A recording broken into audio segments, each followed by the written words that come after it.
Hey, so I wanted to talk about the whole Sony not producing any disc for their consoles anymore, and they're not going to have a disc drive in their next gen console and everything. I think it said at the end of or the start of 2027, either the start or the end of 2027. Essentially they're going to be 100% digital. Anything that any exclusive that comes out of Sony, it's going to be digital. You can't get a physical copy anymore, and what that means for gaming and for gamers in the future.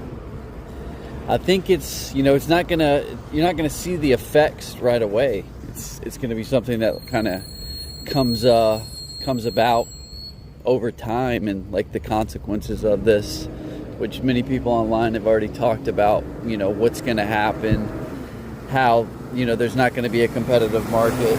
Sorry, there's a truck going by.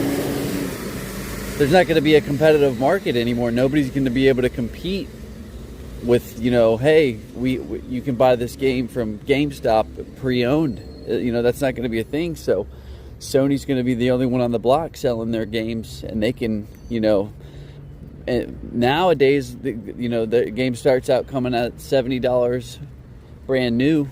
And maybe 2 or 3 months it'll go down on a sale for 50, 45, whatever. Nowadays they have no incentive to lower it and make it cheaper in 3 months. They can keep it at that $70 price point for a lot longer. I mean, why wouldn't they? Because they got nobody else that can sell it.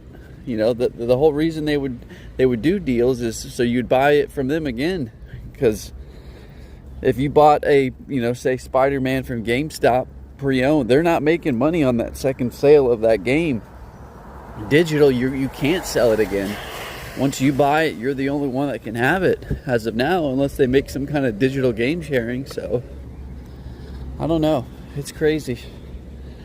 It's just, what's sad to me is thinking about on Christmas, in the future, my kids and my kids' kids, they're not going to have that feeling of unwrapping all the new games and getting all excited to go run and put it in the console and play it.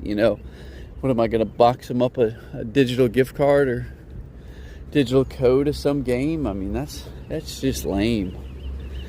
I mean, and I say this and being pretty much playing all my games digital. I use the Game Pass, but still, I love that the choice is out there, and I still buy physical copies of games I really love just to have.